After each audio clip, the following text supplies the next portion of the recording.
Yeah, I'm a little nervous because I've honestly never really channeled Atlantis. I've seen beings that say they are from Atlantis, but I've never actually channeled the civilization. I don't know if potentially Atlantis is sort of like the name that humans call a place that is different than what it actually is. So I'm kind of curious myself, like how this whole energy is going to read. So what can you tell us about? I mean, this is let's talk about the elephant in the room first of all. Is we don't know if Atlantis is even real. I mean, historians look at Plato's writings and simply call it an allegory, um, and that it didn't exist, and hands down it's done. But then you have other people like Graham Hancock, Graham, shoot, horrible with names again. Anyhow, uh, pointing to the geological evidence that could have exist. So it's tough to go, hey, let's channel somebody from that time when we're not sure. So what can you tell us, Deéte, about the energies that you channel in the context of tricksters? Okay, so tricksters, from what I know, is they kind of when I thought about this, when you asked me this, it almost reminds me of when I worked at a substance abuse rehab center. It's almost like you don't actually get any substance from the conversation. You know, you don't get any real information. It kind of just loops you around into something that's like you have more questions or there's more confusion. It's a little bit of manipulation. So um, I do try my best to clear space and try to make sure to weed that out. But sometimes I don't know if like the energy is really leading me in the right direction until we get into it. And then it feels like I've got to brush it away and then call in light kind of thing again. Like I can distinguish it and brush it away, call in a higher good energy to give me that information. And also they feel different. So I've done it a long enough where I feel like I can feel like a lower frequency vibration or like a manipulative energy versus like uh, the highest good of information light. So yeah. So before we came on, you would we're drawing a comparison between when you first started channeling and today. So things are a little bit different. You're able to discern a little bit better about the energies that are coming through. Yeah. I feel like I learned like through the school of the hard knocks. Like I just really dove in and I had to swim my way around to see what energy felt, I guess, slithery, snaky, and really not going to get me anywhere, and what energy is actually of light, and just diving in to see what energy is which. And I did that basically through trial and error. And so I do have like my set of prayers and different things that I do before a session now, and how I clear space where I think it does clear it away. I think I get more tricksters if I channel away from my sacred space and where I say prayers and like invoke my angelic protectors. Like if I were to go to someone's house, I have to do more work to clear that space, and I don't know what's there. Whereas if I'm channeling right now, like by my altar, by my sacred space, so like I'm pretty confident that most information is going to be like of the highest good. It's mainly when I go out and I kind of like interact with other people is kind of when I don't know for sure. Sure. So you've had a chance to cool down a little bit. I've been chatting with Deéte, working out a lot of the technical stuff you have to deal with live streaming. And Deéte, this is your first live stream channeling, isn't it? Yeah, I think so. Yeah, yeah. a little, Yeah. little different. It feels safer because you're doing it. I Oh, feel like it would be really scary if I was doing it on my own. mhm. Well, you know, honored to assist in that regard. So, is there anything else you'd like to share with us before we dive in? Um, no. I'm trying to think if there's any previous information that I got from the topic Atlantis. I think I'm just going to let it be, and for whatever comes up, people can ask questions depending on kind of what I view and see, and then I think it'll kind of like snowball from there. Okay. All right. Well, if you're out there watching, you'll notice that there was a bit in the description field about submitting your questions in all caps. I had first put a stipulation requesting that you go through Super Chat, but I've erased that. Just go ahead and pop in whatever all caps questions that you have. I'll try to work it in as best I can. I do have pages of questions here, actually.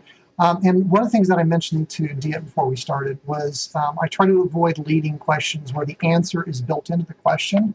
So if you want to be a little more crafty about your questions, give that some consideration. And otherwise, I may have to reword some of the stuff you say. No offense to the way you've done your questions, but I think that in the interest of discernment of truth and exercising our discernment about all things that are true and real, we not infuse our own filter or ego or knowledge of what we think we know into the question. I know it's a challenging thing to do, and I feel like I'm rambling a bit here. So, do you have anything else to add to that? Questions? I think the only other thing is that I think a lot of people want to talk to like an entity, and they want names, and they want a lot of the story behind entities. For whatever reason, like my channeling capacity, I don't get names unless I'm in like a very deep state.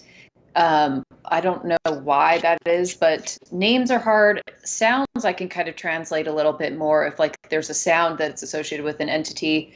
But usually leaving it open to see what entity comes through is probably the best success that I've had with channeling versus calling on anything specific. Sorry, I was just taking a note with a pen with no ink. Let's get a good one. So our start time here, I'm jotting down, is 11:38. So why don't we go ahead and get started?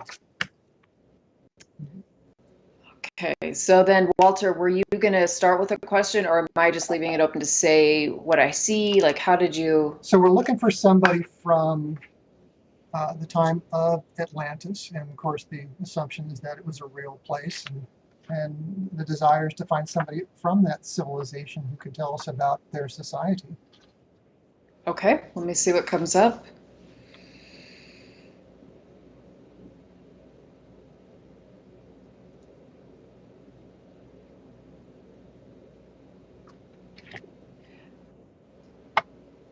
Okay, so there's a couple things coming through. The first thing, and this is just like energetically what I visually see and also what I hear, I feel like I'm perceiving that Atlantis is sort of the pre-world, like pre-Earth as we know it today. So it's not like, I don't feel like I'm drawn to one civilization. I feel like there's pockets of different areas, and it's like Atlantis would be considered like the pre-Earth. I know that there's different, I know that like based on what I've read, they say Atlantis is one civilization, Lemuria was another.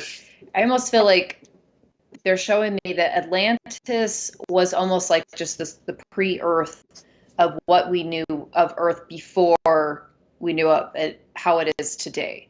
And what it looks like is there was a central location point where you might say that there's like central government, or there's like a government type structure, or just how to kind of rule peacefully. And then there's different spots outside of the central point that have various entities, various different beings, and they kind of all meet in a central location at various times it reminds me of NATO. Isn't that where all different European countries and the US meet to make sure like everything's getting traded fairly? Is that what I'm thinking of? The North Atlantic Treaty Organization is centered around, I think, primarily defense, mutual defense. Yeah, it just reminds me of something similar where like a lot of different countries come together and meet up and just make sure everything's peaceful, and then they kind of go their separate ways. That's what they're showing me a little bit of, kind of what Atlantis is incorporated as. It's like a big, many different entities on planet Earth with their own little like pods kind of things. Let me see.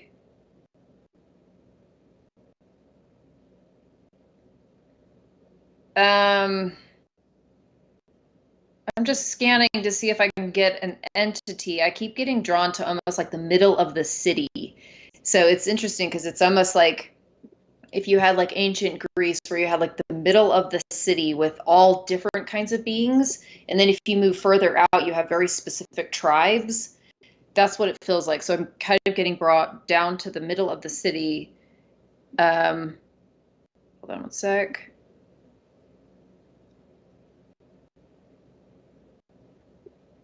Okay, so I was just trying to distinguish what it looked like. Definitely animalistic.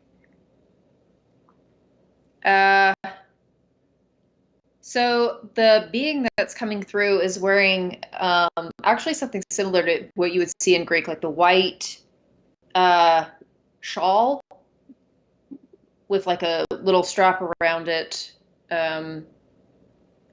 The entity to me looks like a dog, but I wouldn't call it that. Like I feel almost like offensive to say it's a dog, but the snout and the way that the body is reminds me of a dog of what we would know today.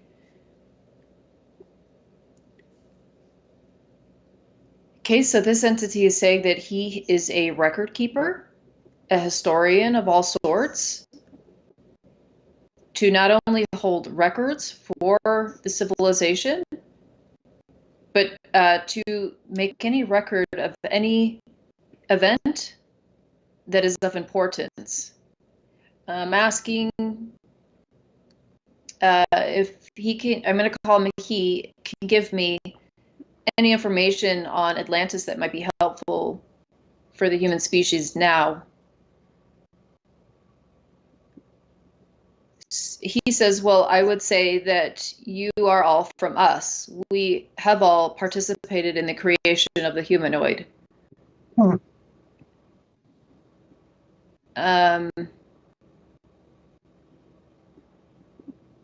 He's saying after the destruction, there were many species tied to it, the Atlantis civilization and Earth that left.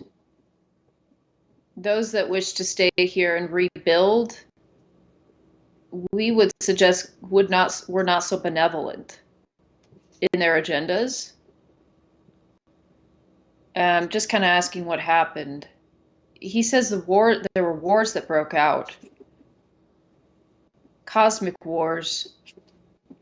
We were at a point where we were fighting for the land here, and we were forced to leave. And our frequency in this body was no longer sustainable. He is showing me waters rising and like almost thrashing around, but he's making me feel like none of it was natural. It was almost like a war to get certain entities off the planet.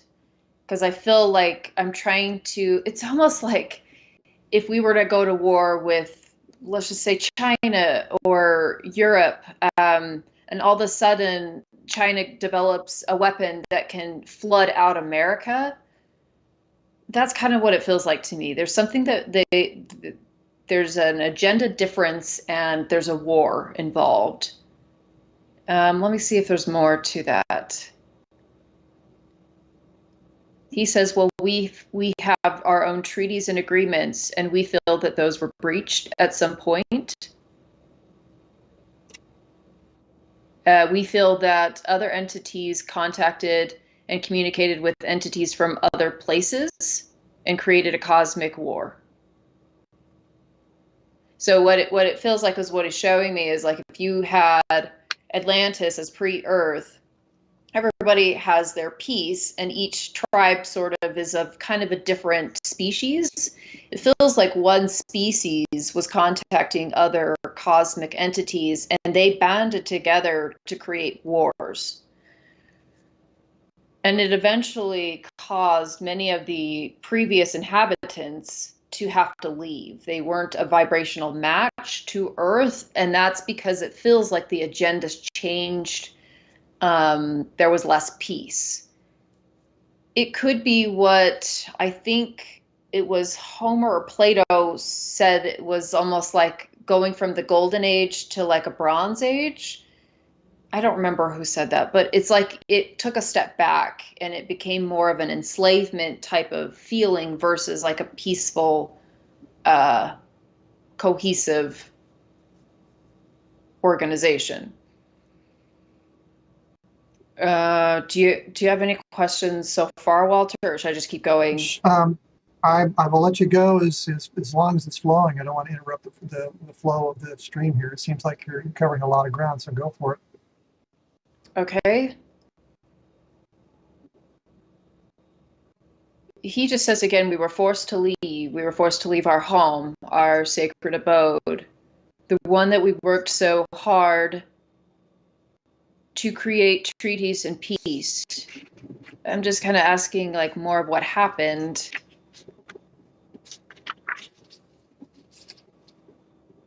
He just says other entities from other places and here, he's almost making me feel like they kind of betrayed us in a way because they felt like there was another way of life that was going to be better.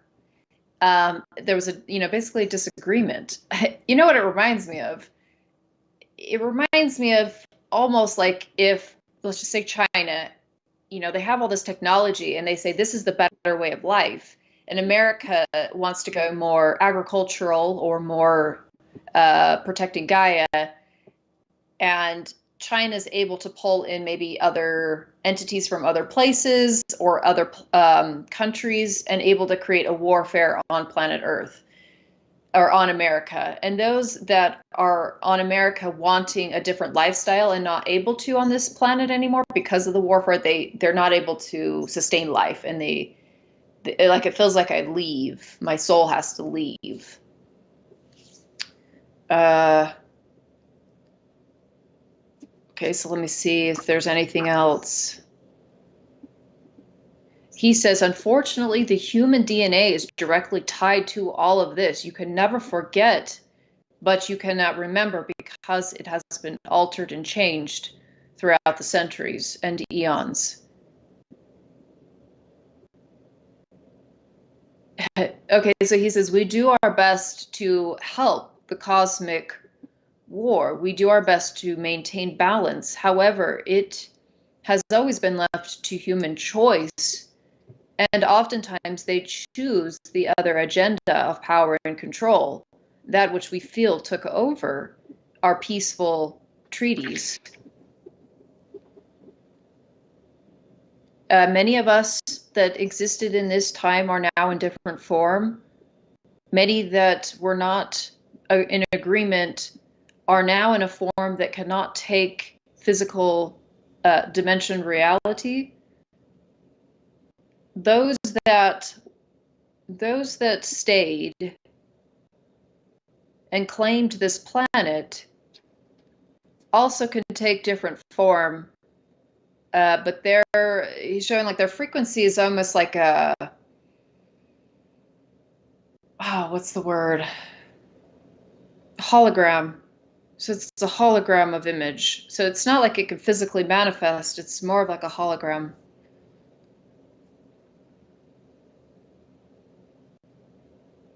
He just says the sacred space was completely annihilated and obliterated, and Earth was forever changed. That new treaties were formed, many far less peaceful than what they were. And then he just says, and so it is. Kind of like, and so that's what happened. Right.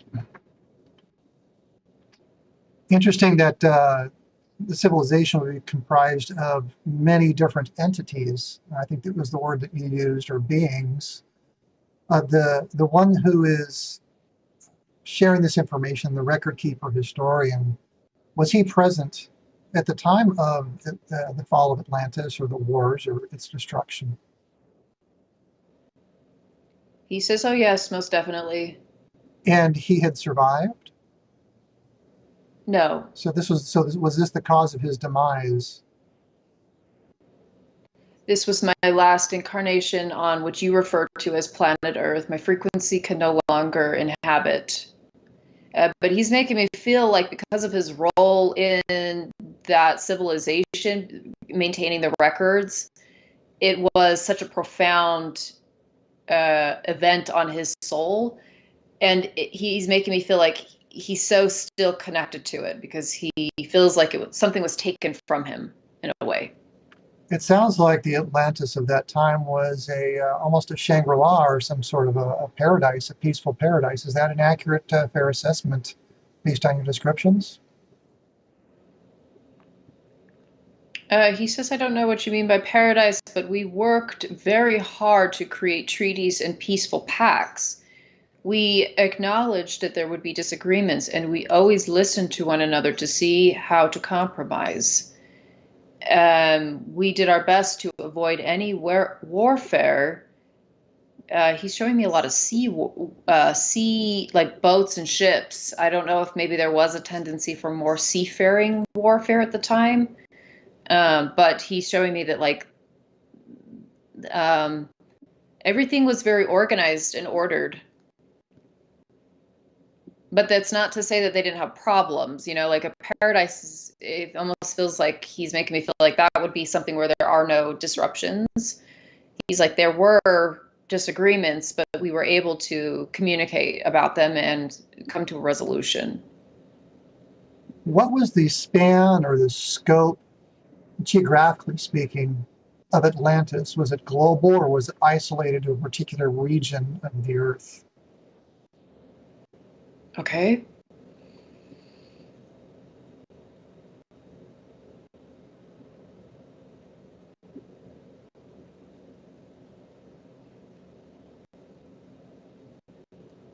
That's very unclear because the planets change so much. Let me just see if I could get something very like similar to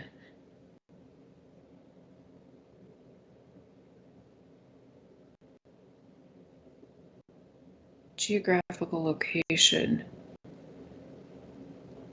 I can't get a read on that. It feels like too much has changed. Too much is spread out. I can't figure out where that would be. Maybe if I can say where would be the most accurate and approximate.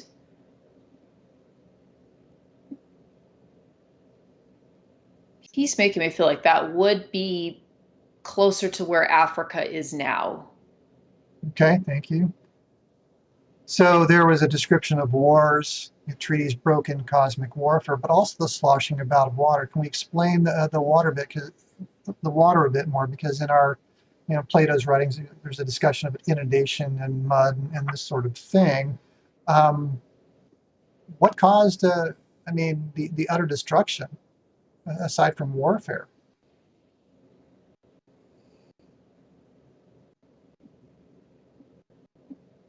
He says, well, there were different agendas and other cosmic beings pulled in interference.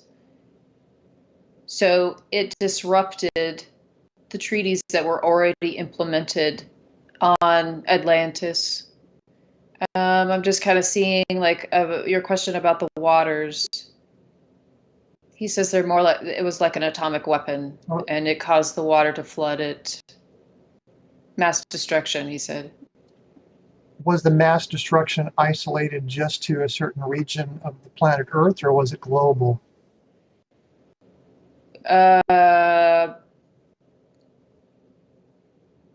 Well, he says both. It was isolated and targeted at different locations, but it was all over the place. I think it looks like a very strategic, targeted points that would basically blow out the civilizations.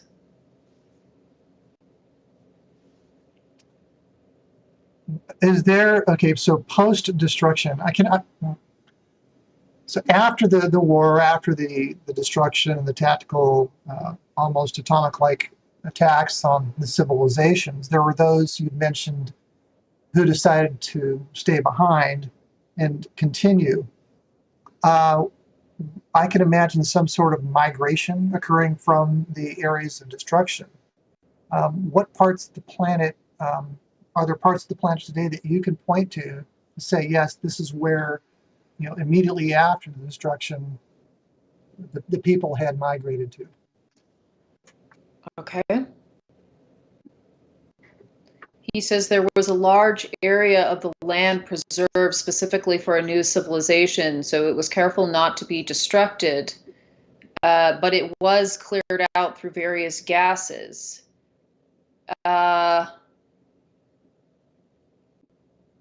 I still get drawn to Africa, like heavily Egypt area, that whole part of Africa where it juts out. Um,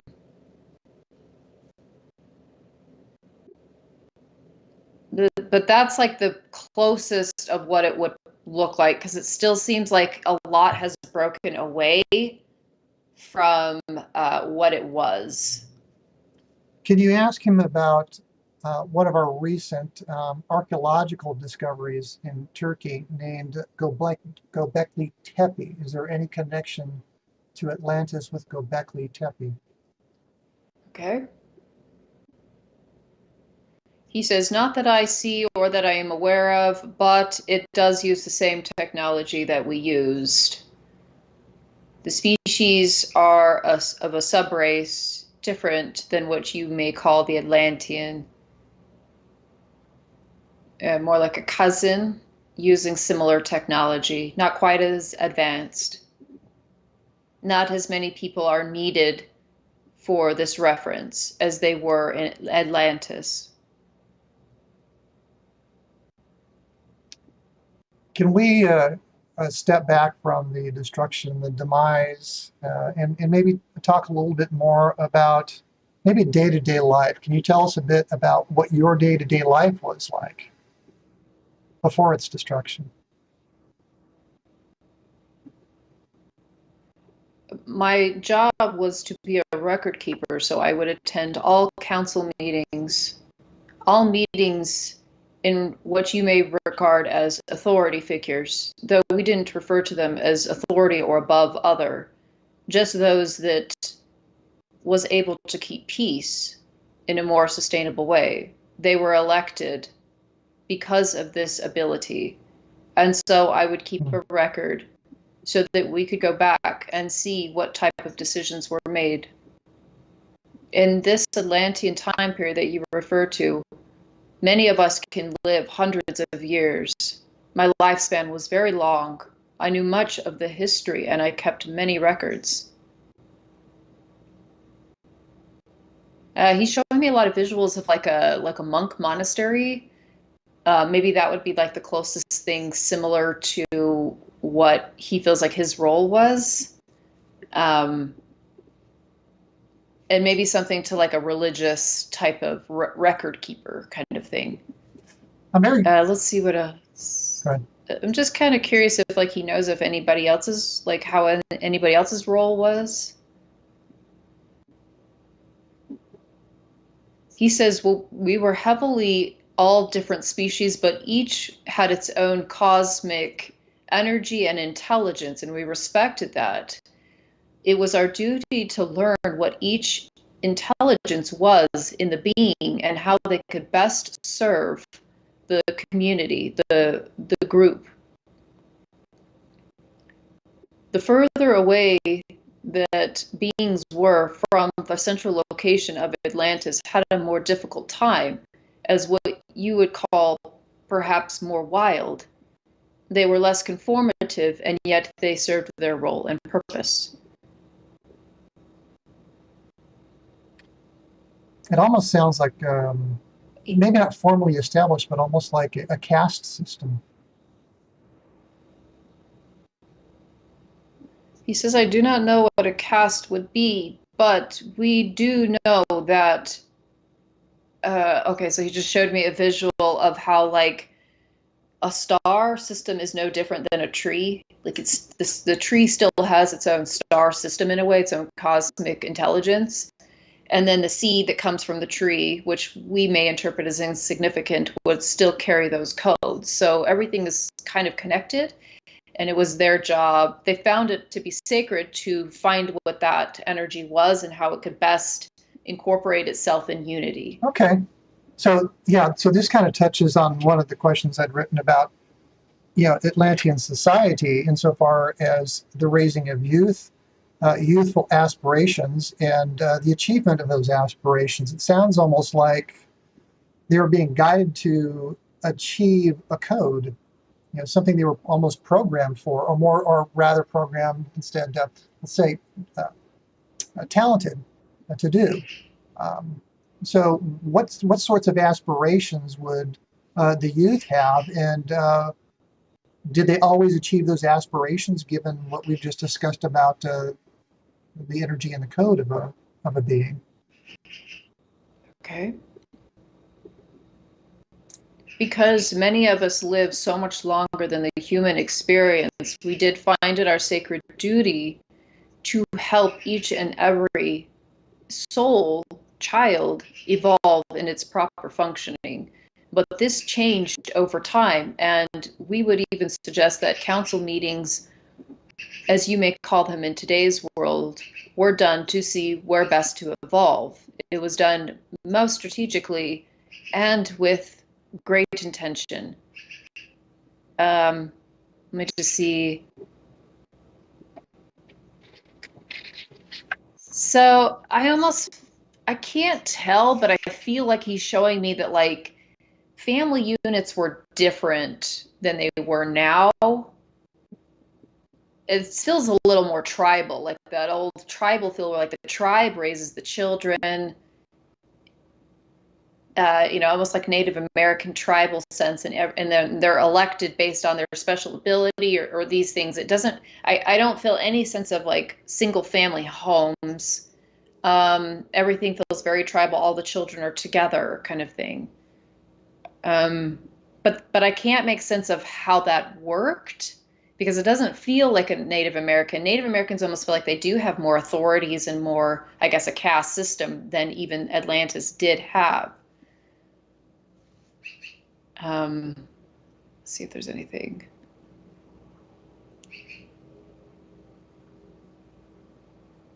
He's not showing me what it could be comparable to as far as like a family system, or even like if individuals are born the same way that humans are born. I almost get like it's not the same, but I can't understand what that is. It's tough to formulate questions from our perspective because of the way that we're raised in our society and our life and our politics and our monetary systems and so forth, which tends to drive the way that we live. So that'd be a good area to maybe explore a little bit is a bit about the monetary system and whether one existed and how it all worked. Business, commerce, trade. Okay. I will say when I was probing more into the family system, I almost get a hint that there is no females and males in the polarity that we have. And so maybe that's why it was very confusing. I think that there's the beings there had either more of a feminine energy or a masculine energy, but there was no gender is kind of what it felt like. It's definitely not as polarized like men, women. Let me see about the monetary system.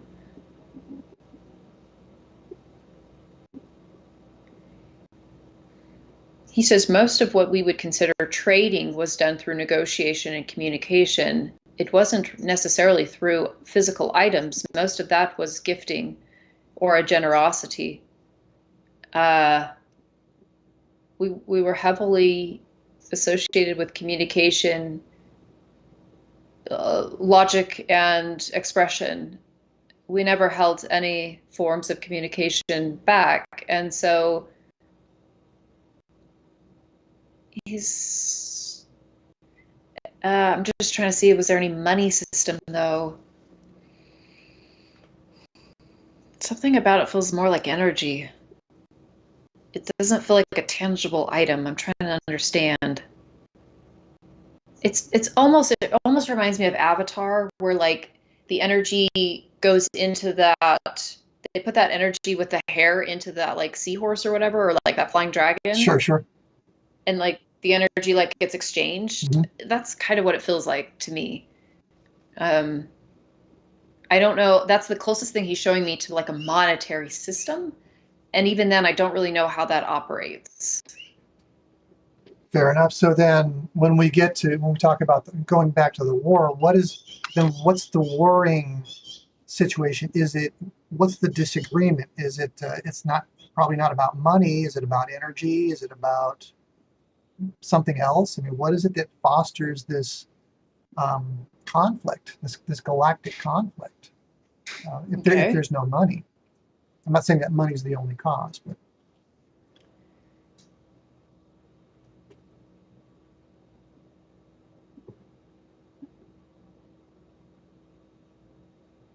New hybridization programs caused a lot of disagreement. Many entities were claiming that they could build a better, he says, like, better, stronger humanoid type figure, mixing various DNA. We didn't agree with it. We felt that things should arrive naturally, whether we be weak in that form or not. You could say it would have been God's will that we left it to. There were some of us that were not built to be strong. Our physical demeanor was actually quite delicate in some fashion. However, other cosmic entities desire to create an ultimate twist in the genome system for new breeding. We didn't agree with this. That's funny. He showed me the visual of Jurassic World, how when they created the Indominus Rex, like they pulled DNA from all these different the reptoid, and the raptor and the T-Rex, and they didn't know how it would work in the environment. They didn't know like how it would interact. He's making me feel like that was a real concern.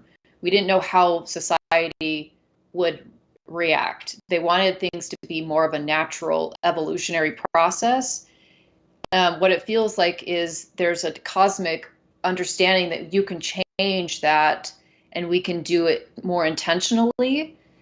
And there's a disagreement with it. Let me see what else.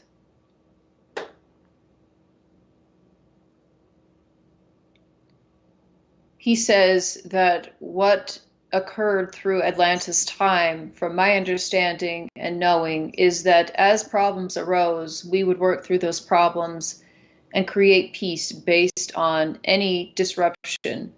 However, the other cosmic entities, as we'll call them, suggested that order can be established through the genome, that they can be controlled, in a sense, through new programming, that order is in place because order just is within that genome. There is no unpredictable interaction. Basically, you may say that they were taking God's hands into theirs and wanted to see what was possible in genetic manipulation and transformation.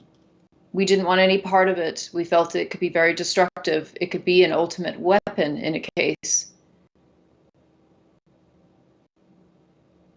He's just showing me that, like, based on cosmic energy, you can pull in, like a program from different cosmic space and pull that into like its physical form, and it can be, I guess, built or designed a certain way. And he's making me feel like that was very scary for the other agenda, the opposite that was fighting against that.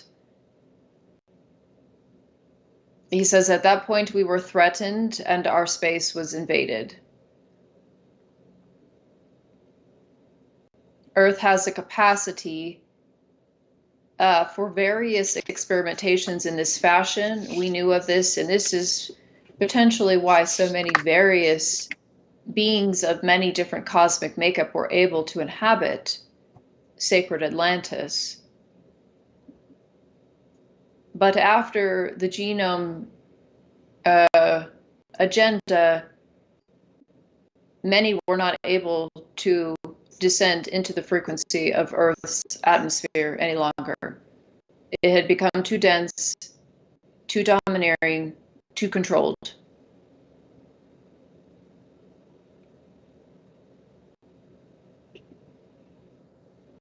So he's showing me a strange visual, like if you were to take a rainbow and have it as like its natural form, light fractals into all its many different colors.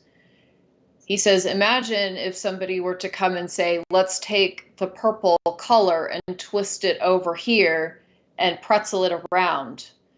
He's saying it's not natural, and it's not something that we agreed to because we felt like that should naturally go into its form, however it should be, whether it provides something that we want or not.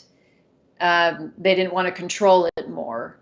But it sounds like and feels like the other agenda was, but if we change it a little bit more intentionally, it could bring us these type of things. It just feels like something more controlling, being able to control things more. Was there some form of physical technology, like we have iPads, we've got computers and cars and trucks and machines to help us do work, but it sounds like a lot of the genome types of projects you're describing here have, it involves the manipulation of vibration and energy, perhaps. And that leads to my question about technology is, what would you consider to be the most technologically advanced aspects of Atlantis? I mean, what sorts of tools were common in the work that you've described to us here today? There were many different experimentations going on at this time, just as many of your scientists are pushing the envelope, so to speak, to see what is possible.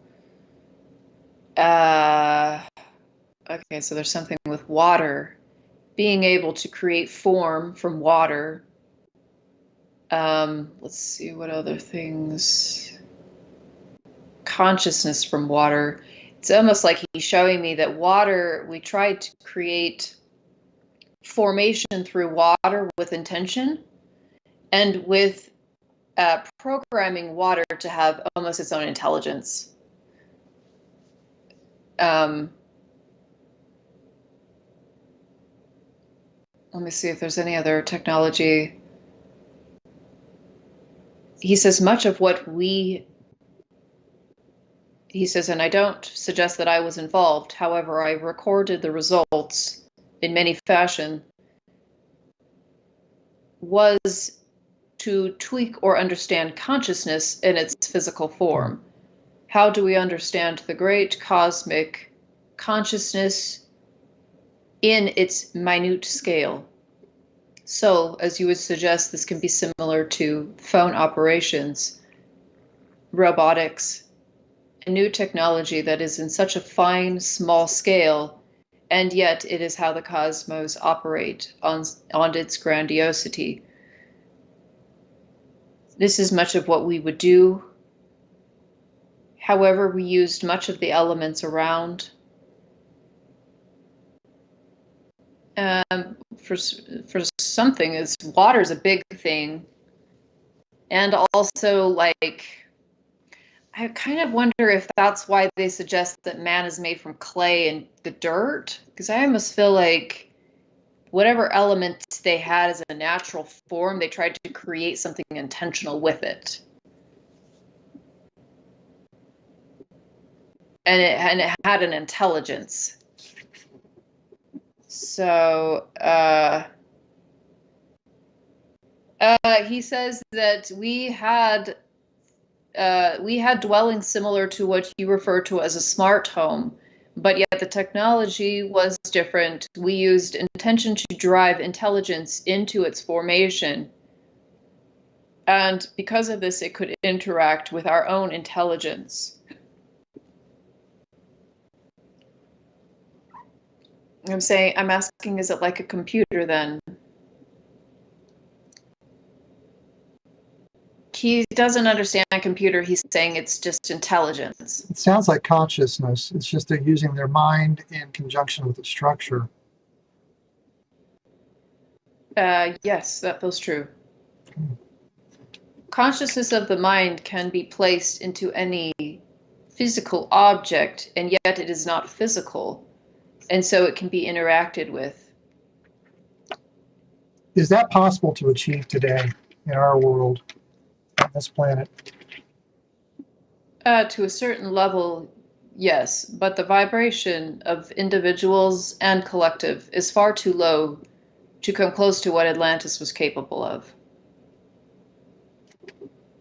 So it sounds like there wasn't necessarily some sort of electrical power grid in Atlantis like we have today. He says when you speak of electrical power grids, we use the flow of water and something with earth formation.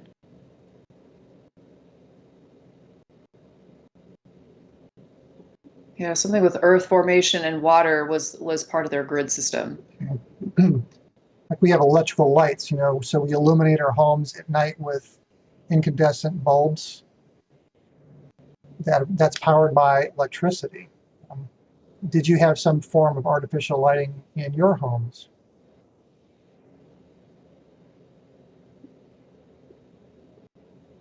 Okay, so he's showing me like they could do something with like water and crystallize it.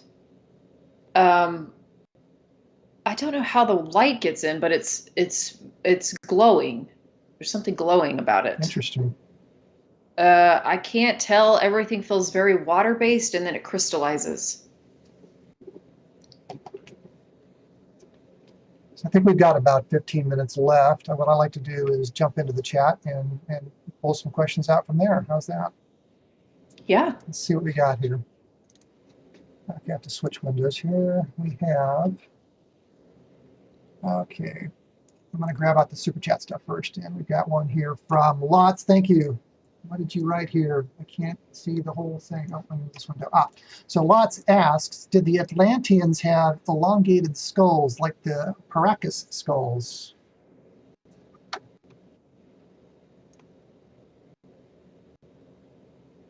He says you are referring to another subrace.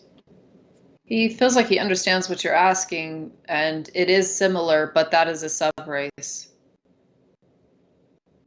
Lots, thank you for that question. Next up, scroll back to the top of the first cat questions. I have the name is underscore, a long underscore. What is the connection between Atlantis and the Bermuda Triangle?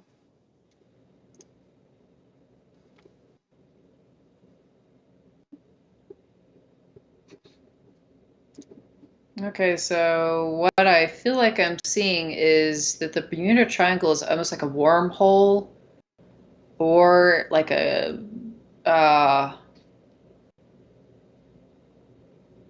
what do you call it? A portal, kind of? Okay, so then the only other thing that he's showing me is like the Bermuda Triangle area had a designated portal or wormhole, and it can pull you into another dimension or place. I almost feel like you can go back in time somehow. Is it connected to Atlantis? That's unclear. I feel like he knows what that is, and it could have been created in the Atlantis time, but it's almost like a time portal.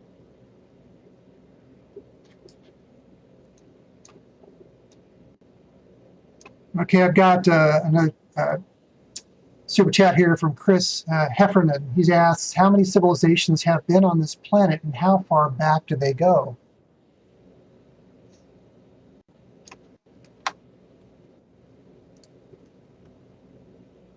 He says there have been many, many civilizations here on this planet. However, Atlantis was the largest and one that incorporated the various beings in its most peaceful way. There were very few wars.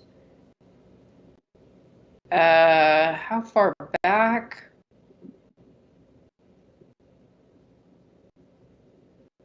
That's unclear because I feel like he's showing me that there was like animals, large animals prior to this that had sort of their own little civilization and intelligence. But as far as like having other beings from other places come and establish its own place, Atlantis was the first and largest. He says I wouldn't say the first. I would say definitely the largest and most successful. He is making me feel like Lemuria predates Atlantis. and carries a subrace of various Atlantis entities and was more selective.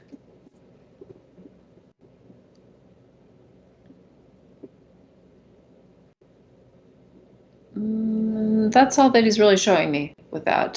So is he of Earth originally? I mean, I guess what I'm getting at is extraterrestrial inhabitants of Atlantis. Were they all Earthlings, or were they from other places throughout the cosmos? Oh, okay.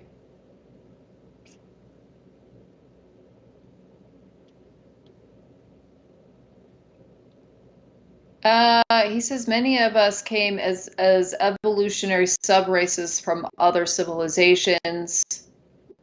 He says, I would say the majority, and it opened to the cosmos as more understood of this planet and its capacity. He says, I am personally of a sub-race evolved from a previous race.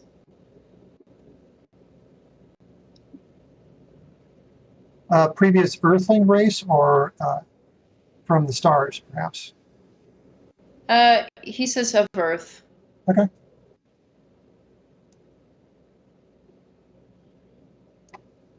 I've got another super chat here from Jill T. Thank you so much. Is he solid? I guess we're talking about the historian.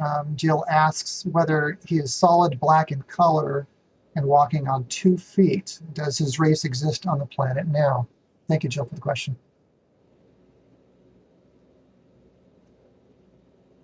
So he's appearing to me with more of like a brown, almost like the grizzly bear color. I wouldn't say black. 2 feet for sure. And I'm asking, he says he evolved from 4 legs. He didn't have 2 feet always. Or wait, it's not, sorry, he's showing me the evolution. It was kind of an interesting,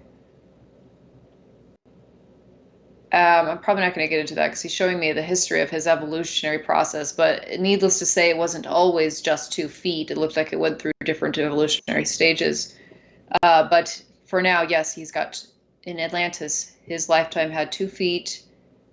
He did not walk on 4s. And then would they be alive today? He says we have various sub races similar, almost like a cousin species. They are far much taller than I ever was, grander, larger, slightly more vicious, but just as intelligent. But I do not relate to that species, but it would be the most similar in its DNA and physical appearance as I was. Okay, thank you for that. This makes me feel like only like certain humans may be able to see it though. Like it's kind of I wouldn't say that everybody would be able to just see the entities in its physical form. It feels more 4th dimensional. Interesting. Almost like a Bigfoot, right? No, he says definitely not. Sorry. All right, so I've got another one here from Huff. Asks, the channeled entity once said that the Atlanteans were bull worshippers. If this is true, what made them worship bulls? Oh, okay. I think I know.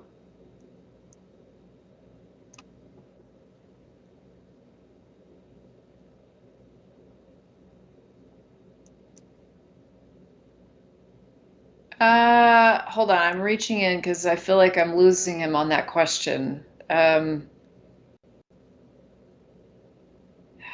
has an interesting energy. He says as bulls as we know it today, that happened after the fall. But there were beings that looked like almost like bull faces. But they seemed more vicious. Let me just see if there's anything to that. To answer your question, no, they never worshipped bulls in his time, from what he's making me feel like. But that did happen later because of something from Atlantis, and I don't know what that is. It almost feels like entities that could look like a bull in some form, like old gods.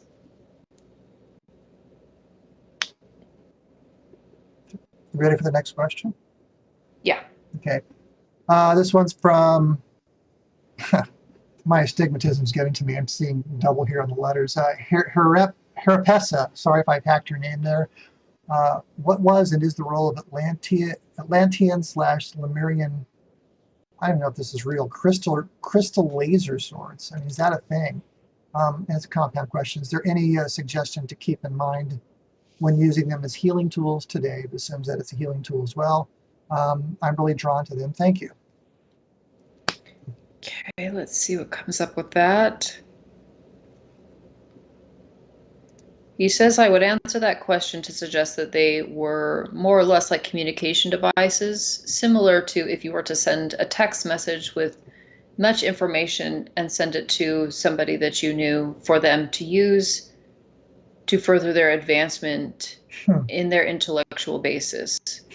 That's interesting. Programmable, he says. Wow. So laser swords is a thing. These crystal, that's really interesting. Crystal laser, I call it a laser sword, laser wand. I got Star Wars in the brain here. Yeah, laser wands. Cool answer. Love it. Great question. Thanks for submitting that one. I've got another one here from Crystal Bidon. Writes, I have a great imagination and it feels real, astral, and I'm good at it, but how do I know what's real or not? Astral classes are extensive and have a lot of techniques. I do not do so. It sounds like it's just maybe searching for a comment on astral. Whether it's compared to imagination, and how they can tell whether it's real. Yeah. He says, well, the power of the imagination is real. That is why we were able to advance in so many ways. We imagined it as so interacting with what we could see around,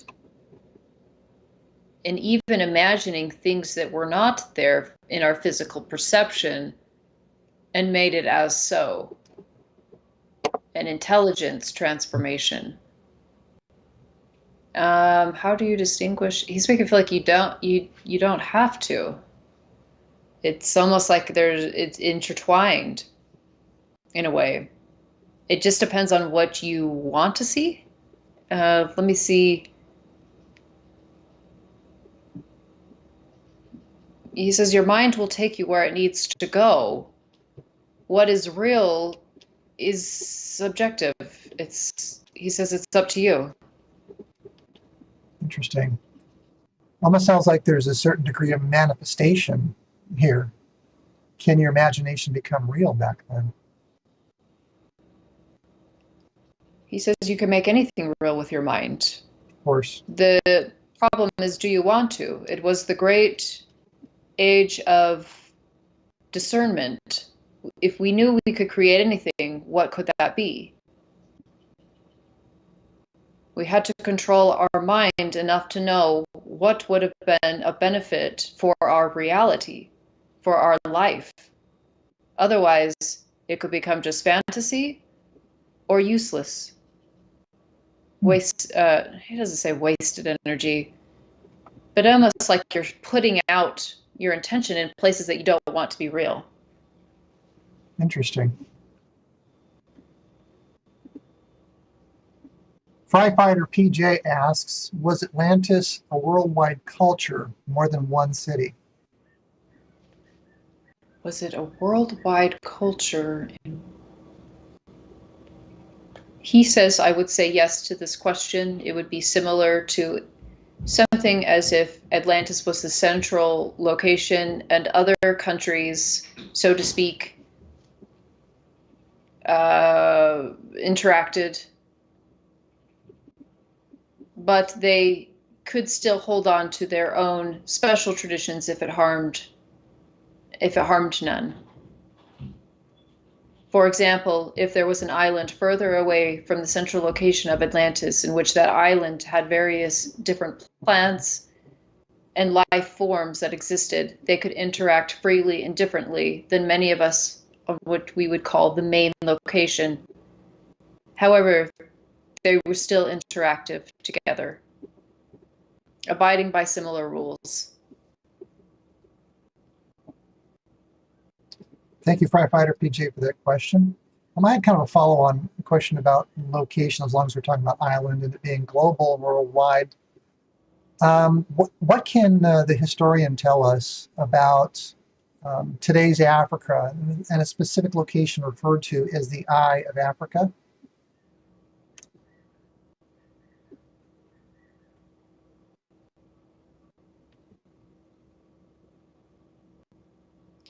So the only thing he's showing me is he's making me feel like it's a point that was designated by the alternative people, entities that had alternative agenda, and it was used for something. I don't know, possibly a satellite of some kind. It's hard to tell. It just looks like it's like a point of intention used by alternative entities. I almost feel like I'm not able to say everything behind it. Is it that he's not sharing with you, or you just can't see it?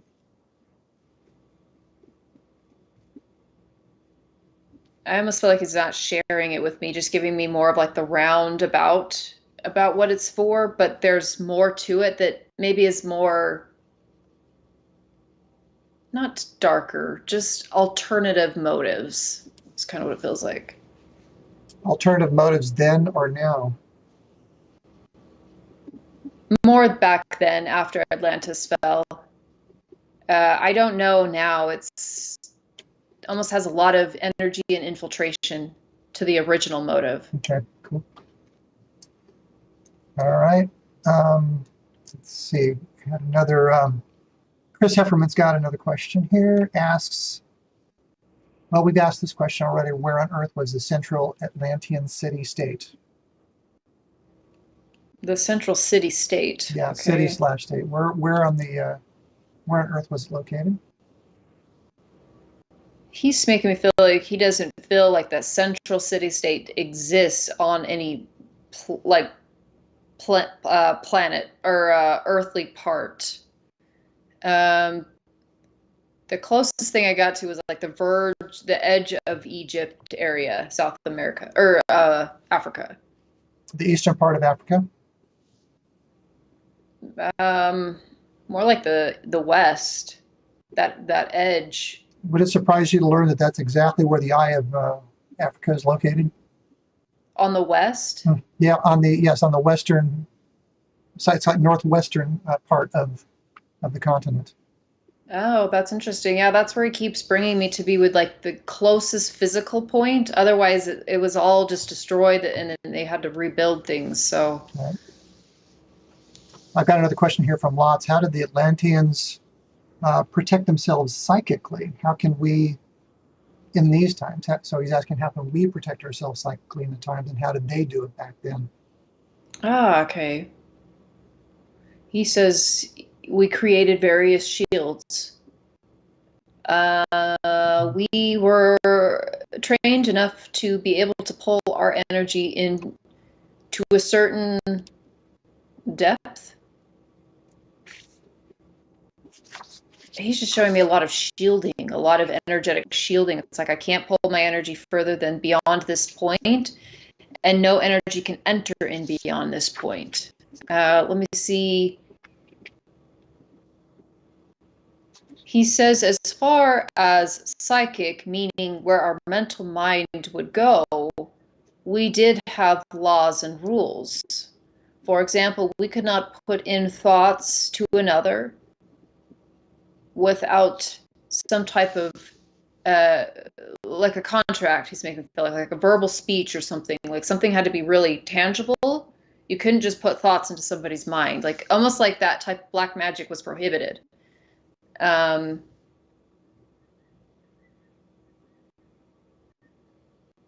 it's almost like they didn't really need as much back then. I'm trying to see if there's any other things. Everything feels a lot more like direct and clear cut than it does now. Like there's no manipulation with energy unless it's all decided and it has a direct intent. Otherwise, like if you want to manipulate someone's energy or mind, like they just didn't do that. That's what I'm getting. And then a big thing with energetic shielding he was showing me. Is there any specific sort of practice that, any tips, to expand on Lott's question, anything that we can do specifically to put up this kind of protection? Maybe in like today's time, let's see. Sure.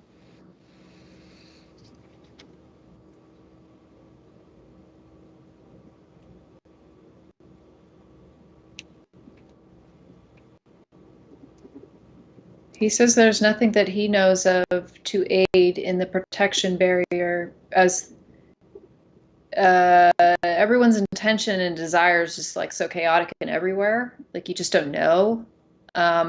He's almost making me feel like you'll need to have discernment and be able to work on physical communication to know what somebody's really after.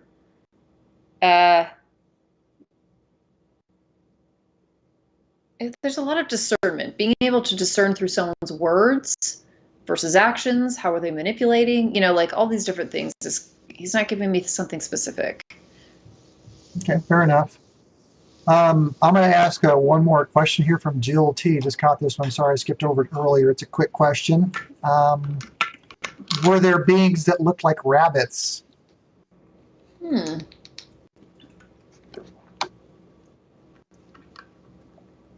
He says, I would suggest there are beings that would be similar. Different in genetics, obviously, but yes, there are something very similar. Okay, we've hit the 1 hour mark, Deéte, and I want to honor our agreement to keep it to 1 hour because I know that this does take energy. And I'm grateful for the time that you've spent in connecting with our historian. If you could extend our gratitude to him, I'd appreciate that.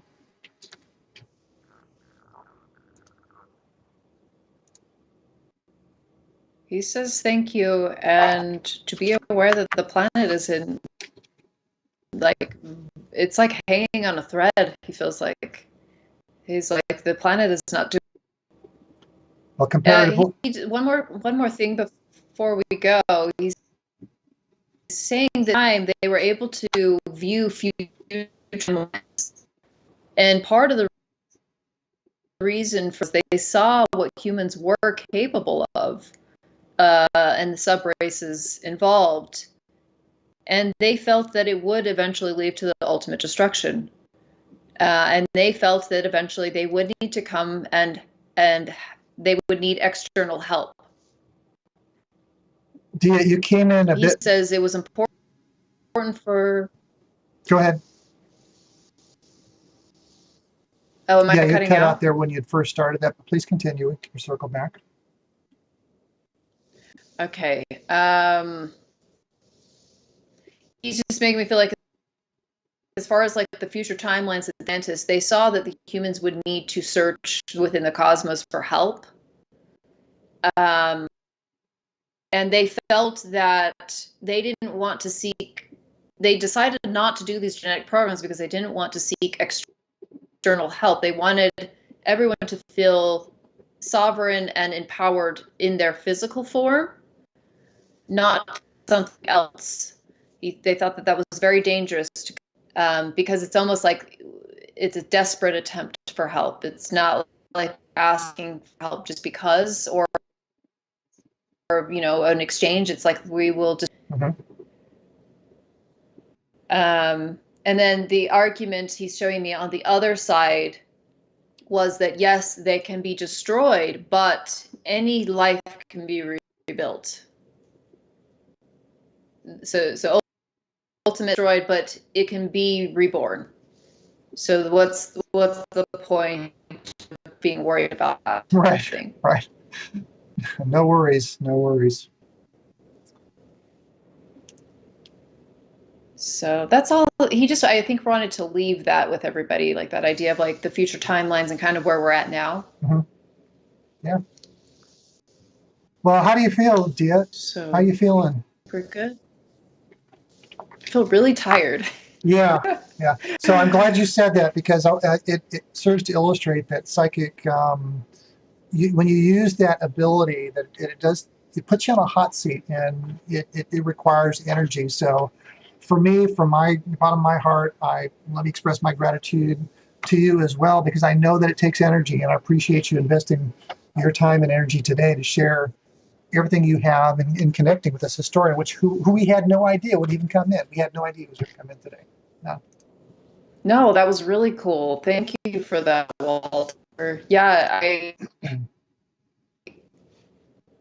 I didn't feel like I had the energy. It was pretty compatible, but some of the visuals I had to find words for, which was harder. Yeah. So, but yeah, it's fun. Thank you. Yeah. I'm going to jump into, so just, I mean, overall, I mean, you couldn't have imagined, this sort of information coming through. What does your discernment say about this particular guy that you've pulled in? Do you think he's real deal, or do you think he's a trickster? I would say not a trickster because his energy seemed more to the point, and his energy felt very grandfather to me in a way that like he had a wisdom and really wanted there was like this idea of wanting us to know so that we can save ourselves in a way. And where trickster doesn't care too much. They'll just kind of whirl you around in circles, and it does saying like real solution of how it can be beneficial. Uh-huh. So I trust it. I feel like it's interesting to look back and maybe if there's research out there to see.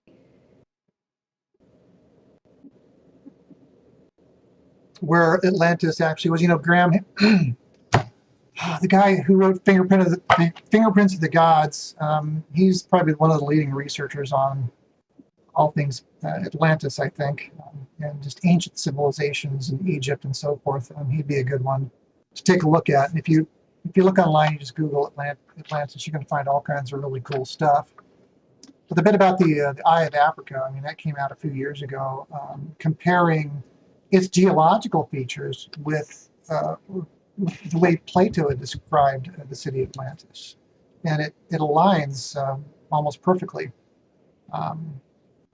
So yeah, it's some pretty cool stuff. I'm going to jump into the chat here real quick, see if we don't have any other comments or questions from our audience. Let's see. Jill's like, wow.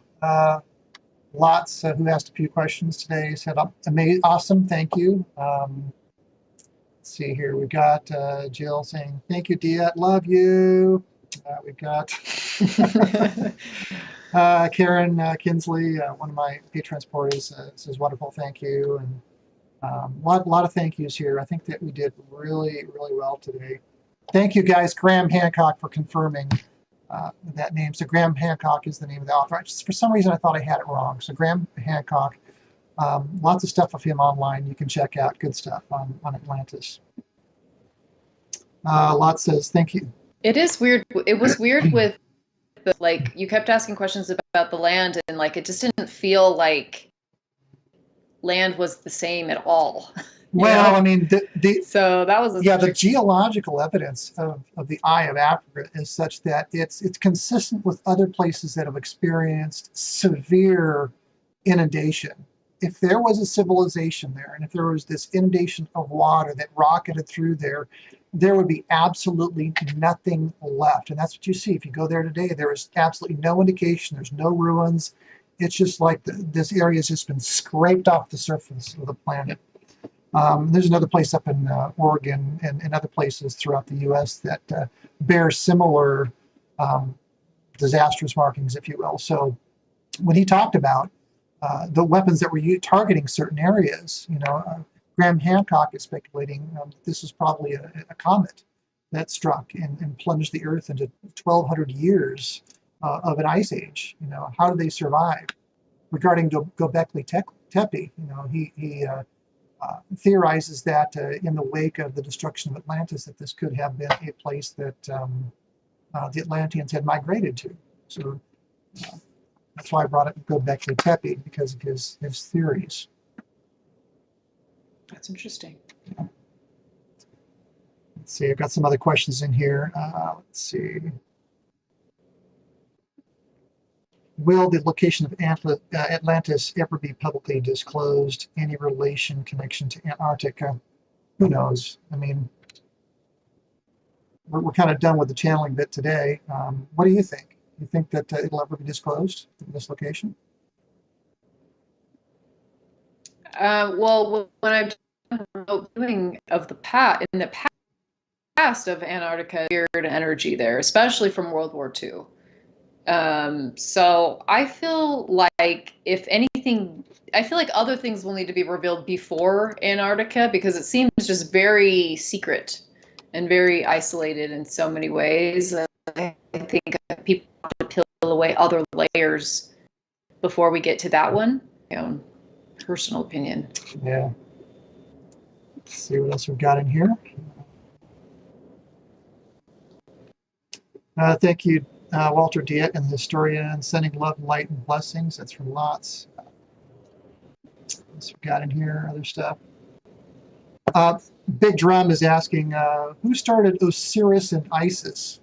What's your take on that? I know you like ancient history. You got any ideas about that? Oh, that's a really good question. Who started that?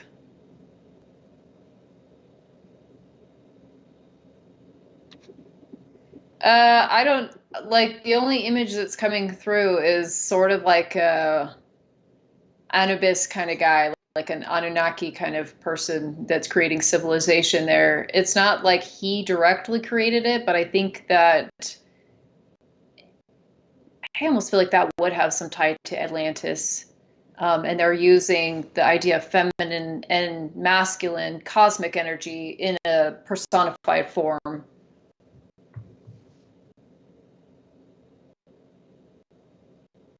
But I don't get who. It just seems like there's more. It does feel extra dimensional to me, extraterrestrial type energy. It doesn't feel like a human.